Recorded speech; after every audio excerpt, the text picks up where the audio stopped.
Om Shanti. Good morning. साकार मुरली 25 अगस्त 2025।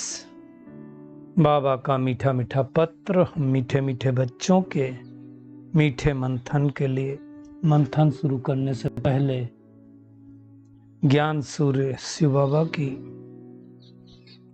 Light और might भरी किरणों के नीचे बैठ जाते हैं और महसूस करते हैं मैं लाइट स्वरूप माइट स्वरूप आत्मा हूं।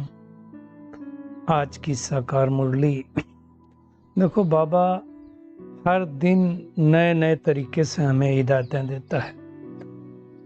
आज बाबा ने देखो, बाबा फिलासफर भी है, तो बाबा क्या समझाया बाबा ने आज देखो, जो आज हो रहा है वो प्रेजेंट है, जो कल भविष्य बनेगा वो प्रेजेंट हो जाएगा, और जो प्रेजेंट है वो क्या होगा, पास्ट हो जाएगा। कल के दिन में अगर आप जाओ, जैसे आज मान लो 25 अगस्त है तो कल होगी 26 अगस्त।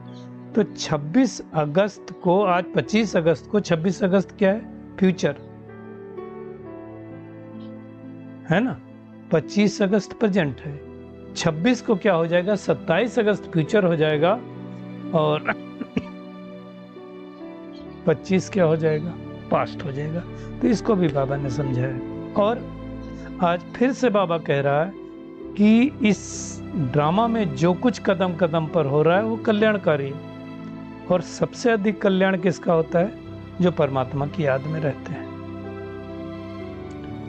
और ड्रामा की नूंद देखो, कई लोग विनाश के नाम से डर जाते हैं कि विनाश होगा तो क्या होगा। बाबा कहता है कोई कुछ भी कर ले, सृष्टि का परिवर्तन तो होना ही है, तो हो नहीं सकता। और एक बात बाबा ने आज जो कही है कि अवस्था भले ऊपर नीचे हो, बहुत उमंग कभी ठबेन ठंडे ठार, लेकिन मूंझना नहीं। एक्चुअली मूंझ जाते हैं तब गड़बड़ होता है। तो उसके लिए बाबा कह रहा है खुशी में रहना है, तो उसको भी हम देखेंगे। बाबा कह रहा है आज शास्त्रों को भी बाबा ने टच किया है। गीता का ज्ञान किसने दिया, ये बहुत बड़ी भूल हो गई, उसको भी हम गहराई से देखेंगे, क्योंकि ज्ञान किसी और ने दिया, नाम किसी और ने दिया है ना। और मुख्य है डिटिज्म, इस्लामिज्म, बुद्धिज्म। अब इसमें नहीं पढ़ना है कि बुद्धिज्म पहले है इस्लामी, है ना।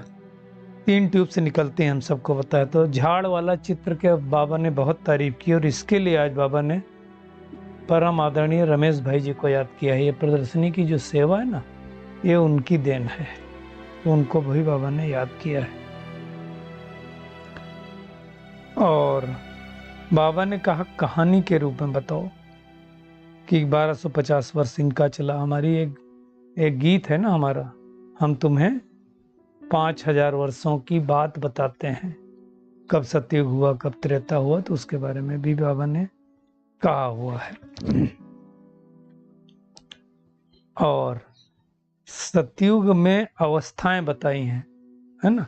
तो बाबा कहता है रज्जो, देखो जो अवस्था के लिए वहां बाबा ने बात किया, बचपन है सतो प्रधान अवस्था, है ना। फिर बचपन के बाद क्या कहेंगे, युवा।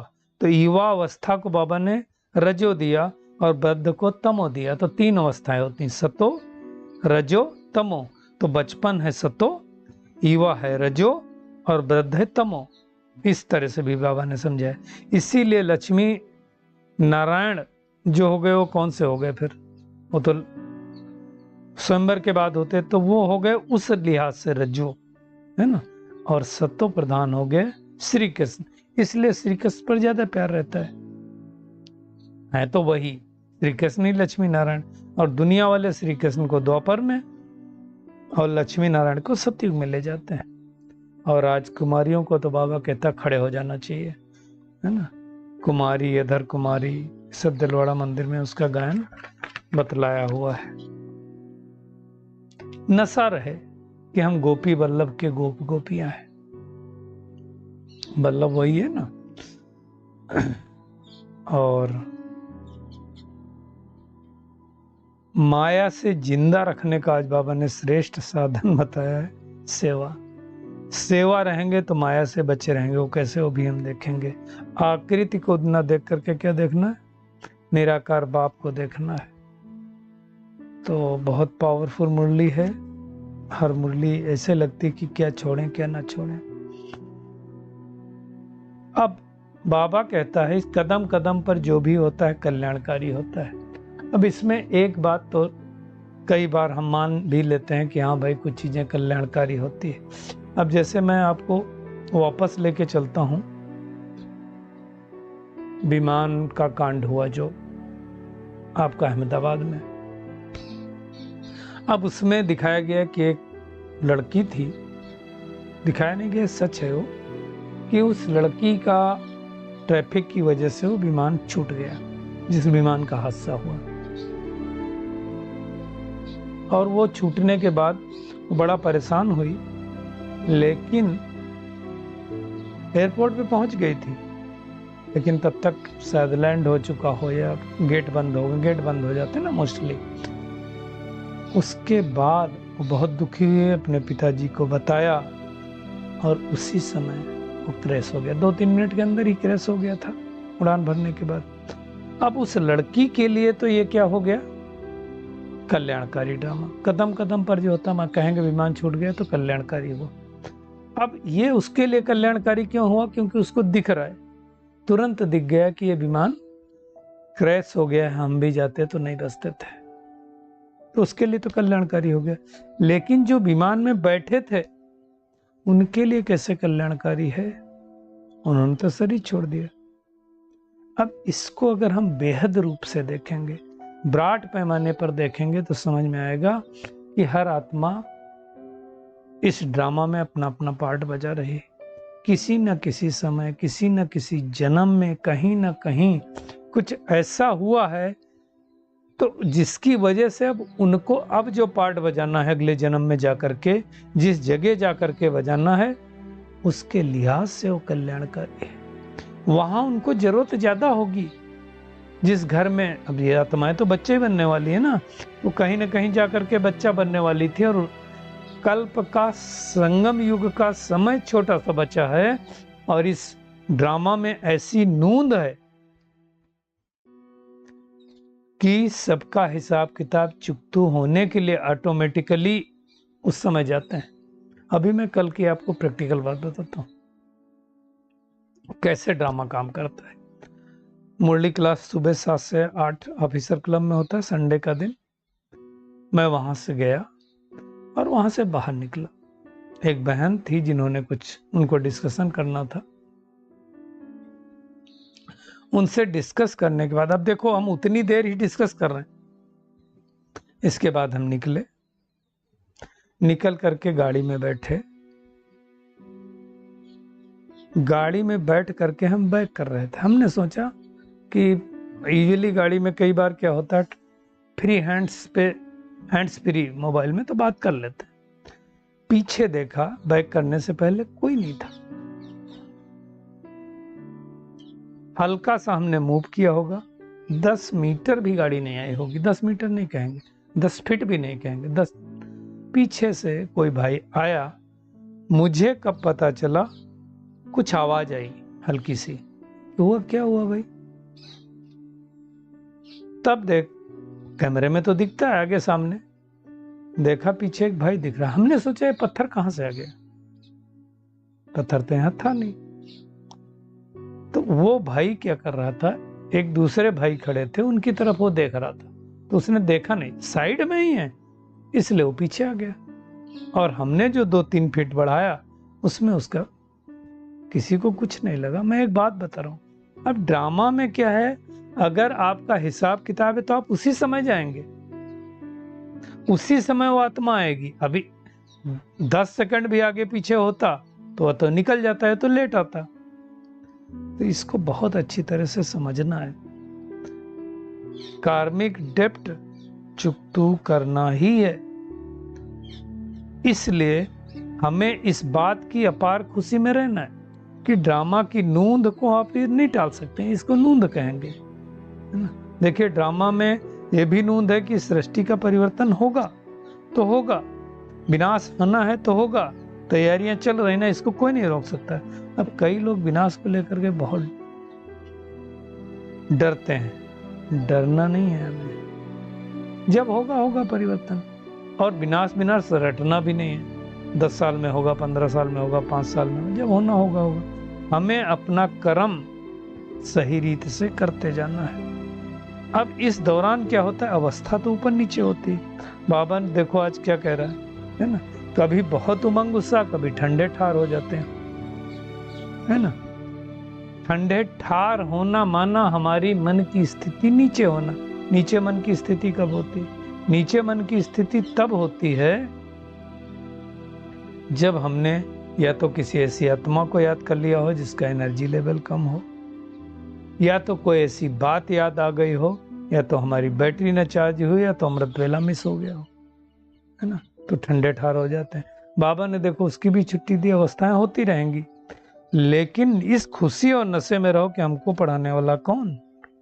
यात्रा में भी अब देखो बाबा किस पॉजिटिव ढंग से ले रहा है। यात्रा में भी जब हम चढ़ते हैं तो क्या होता है, ऊपर जाते हैं, कभी नीचे जाते हैं, होता रहता है। ये भी एक यात्रा है, तो ऊपर नीचे होते हैं। एक ही चीज ध्यान रहे, ये पुरुषोत्तम कल्याणकारी युग है, पुरुषोत्तम बनने का युग है, इसलिए चिंता नहीं करने का।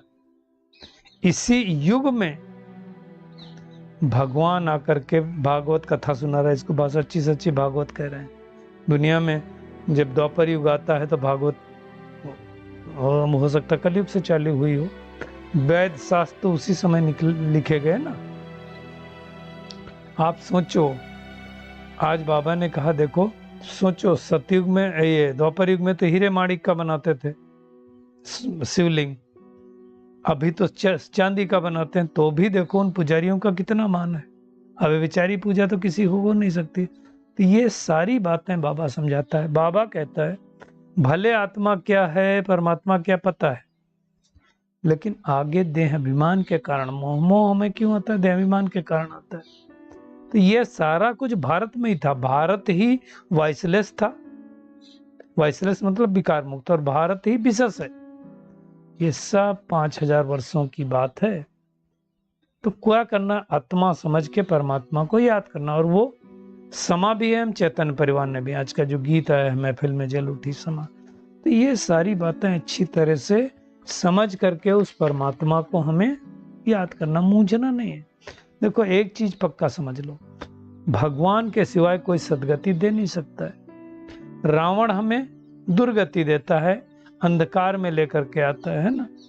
दुनिया में आज ये बात आई है, गीता का बहुत मान है क्योंकि भगवान वाच्य लिखा हुआ है, लेकिन भगवान किसको कहते हैं वो नहीं जानते हैं विद्वान पंडित।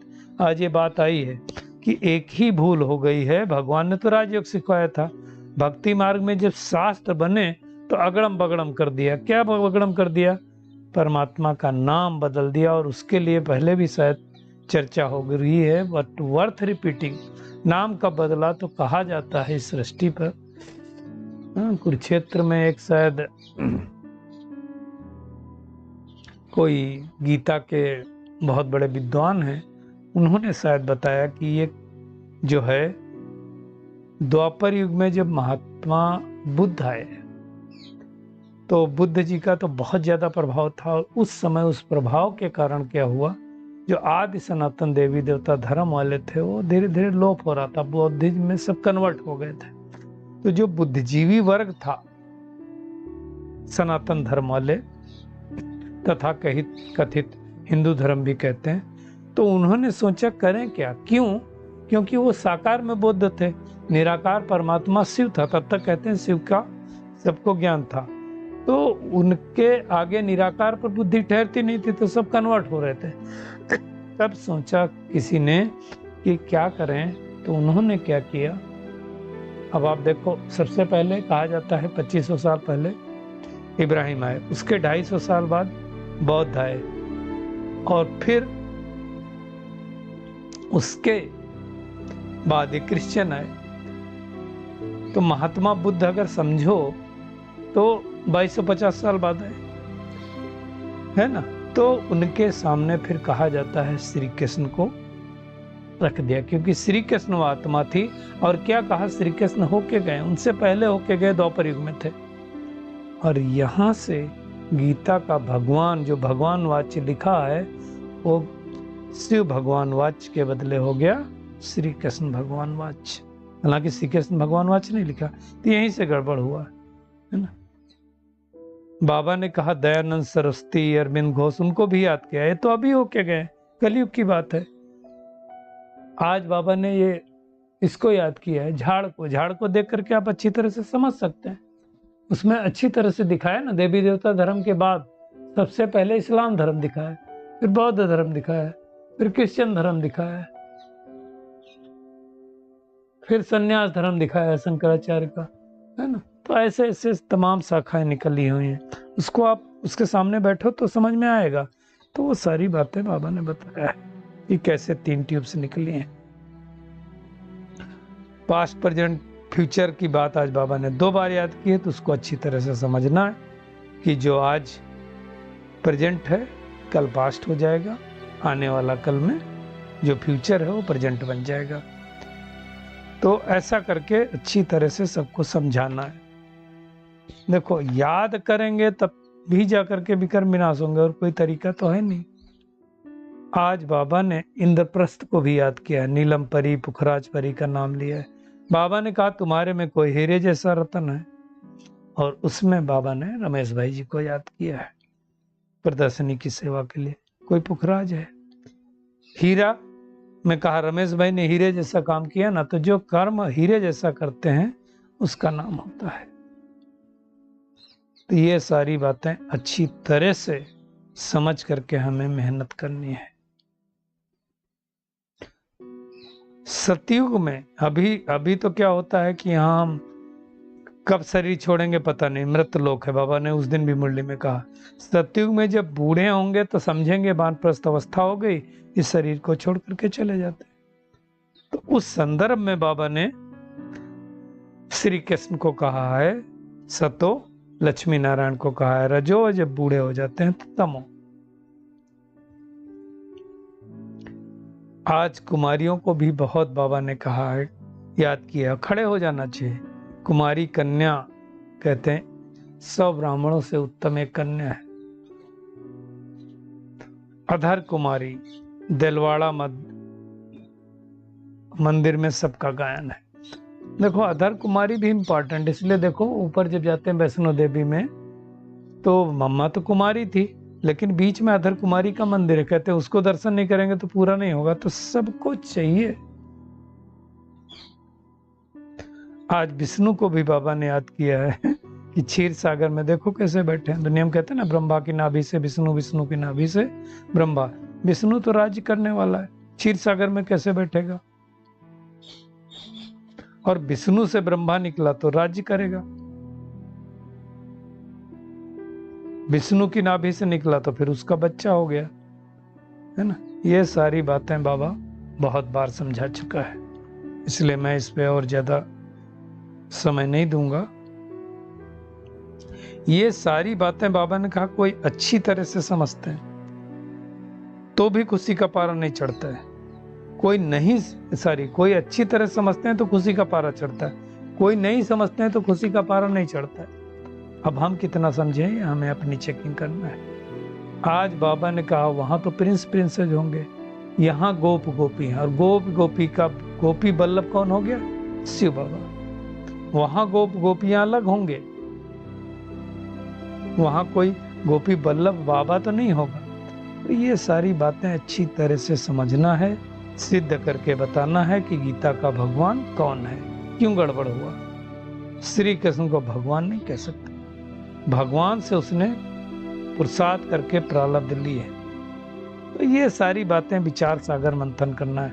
आज फिर से सांवरे और गोरे की भी बात है, इस पे भी हो चुकी है बात, इसलिए उस पे भी हम ज्यादा समय नहीं देंगे। आज के वरदान पे आते हैं। सेवा द्वारा योगियों की स्थिति का अनुभव करने वाले रूहानी सेवाधारी भव। ब्राह्मण जीवन सेवा का जीवन है। माया से जिंदा रखने का श्रेष्ठ साधन सेवा है। नहीं तो माया मार डालेगी, खा जाएगी, है ना। सेवा योग युक्त बनाती है, लेकिन कंडीशन क्या है? मुख की सेवा नहीं। सुनाने में तो हम बहुत अच्छे हैं, वो नहीं। सुने हुए मधुर बोल का स्वरूप बन सेवा कर, निस्वार्थ सेवा करना। कल भी देखो मुरली में आया था, व्यक्तवाणी में, निस्वार्थ, है ना। 3 बातें बताई थी ना, उसमें निस्वार्थ सेवा की भी बात आई थी। निस्वार्थ सेवा करना, त्याग तपस्या स्वरूप से सेवा करना, अपने त्यागी स्वरूप से, अपने तपस्या स्वरूप से सेवा करना। और मोस्ट इंपॉर्टेंट बात, हद की कामनाओं से परे होकर निष्काम सेवा करना, इसको कहा जाता है ईश्वरीय वारिवानी सेवा। बहुत बड़ी बात है।